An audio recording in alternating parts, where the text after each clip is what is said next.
Gaza Hamas युद्ध के बीच जिस बात का डर था, अब उसी की शुरुआत हो चुकी है। दरअसल इजरायली सेना गाजा के रफा शहर में घुस चुकी है। इजरायली फौज के टैंकों और बड़े बड़े सैन्य वाहनों ने रफा की घेराबंदी कर ली है और जमीनी हमला शुरू कर दिया है।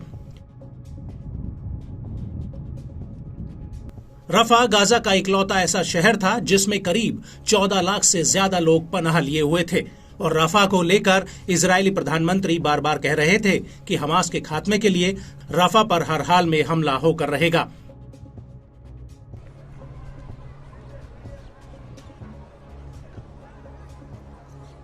लेकिन रफा पर हमले से पहले ऐसी खबर आई थी कि हमास ने युद्ध विराम के प्रस्ताव को स्वीकार कर लिया है, लेकिन नेतन्याहू ने दो टूक कह दिया था कि हमास जिस प्रस्ताव पर राजी हुआ है वो इजरायल की मांगों से कोसों दूर है। और अब इसी वजह से रफा में आगे आगे आईडीएफ के टैंक इजरायली सेना की अगवानी करते हुए बमबारी करते हुए घुस रहे हैं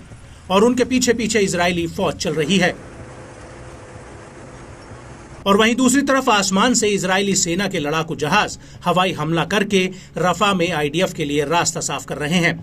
और अब रफा पर हमले को लेकर आईडीएफ का बयान भी आ गया है, जिसमें आईडीएफ ने कहा है कि एक विशेष आतंकवादी निरोधी अभियान पूर्वी रफा के इलाके में शुरू किया गया है, जिससे हमास के आतंकियों को खत्म किया जा सके।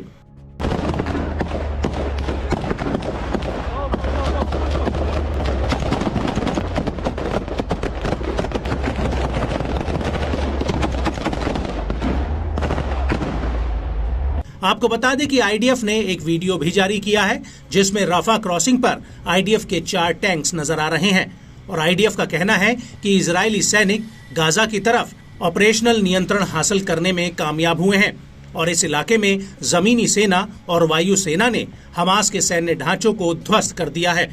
आईडीएफ ने दावा किया कि उसने रफा हमले में हमास के करीब 20 आतंकवादियों का काम तमाम कर दिया है। वहीं दूसरी तरफ टाइम्स ऑफ इजराइल ने मिस्र के अधिकारियों और फिलिस्तीनी सुरक्षा अधिकारियों का हवाला देते हुए कहा कि आईडीएफ के टैंक रफा क्रॉसिंग के करीब 200 मीटर करीब पहुंच चुके हैं।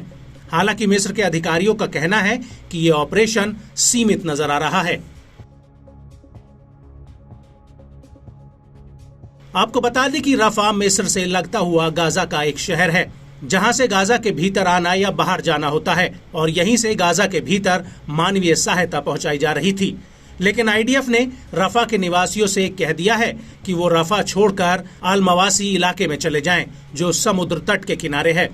लेकिन बड़ी बात यह है कि रफा पर हमले से पहले करीम शलोमा क्रॉसिंग पर रफा से आईडीएफ पर हवाई हमला किया गया था, जिसमें 4 इजरायली सैनिकों की मौत हो गई थी, जबकि 12 से ज्यादा सैनिक घायल हुए थे। हालांकि रफा पर हमले को लेकर अमेरिका ने बार बार नेतन्याहू को चेताया था कि वो रफा पर हमला ना करे,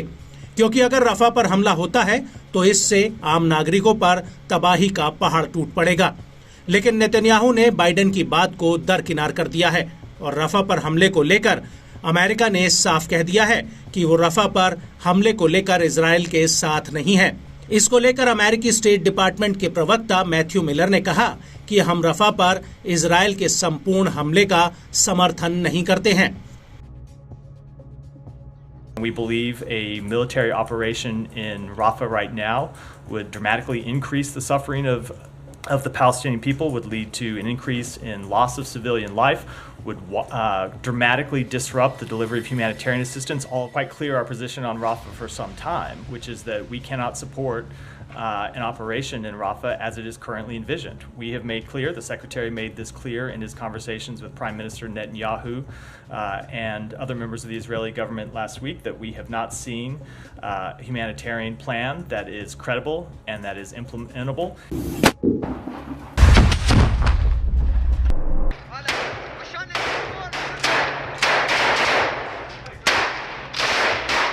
आपको बता दें कि रफा पर हमले से ऐन पहले हमास ने मिस्र और कतर के युद्ध विराम के प्रस्ताव को स्वीकार किया था,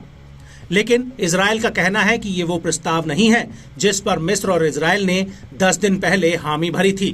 क्योंकि हमास ने इस प्रस्ताव में अपनी तरफ से कुछ बिंदु और जुड़वा दिए थे, जिसमें गाजा युद्ध को खत्म करने को लेकर क्या गारंटी दी गई है, ये सवाल भी खड़ा किया गया है। और इन नए बिंदुओं की वजह से नेतन्याहू ने हमास के इस प्रस्ताव पर राजी होने से इनकार कर दिया था।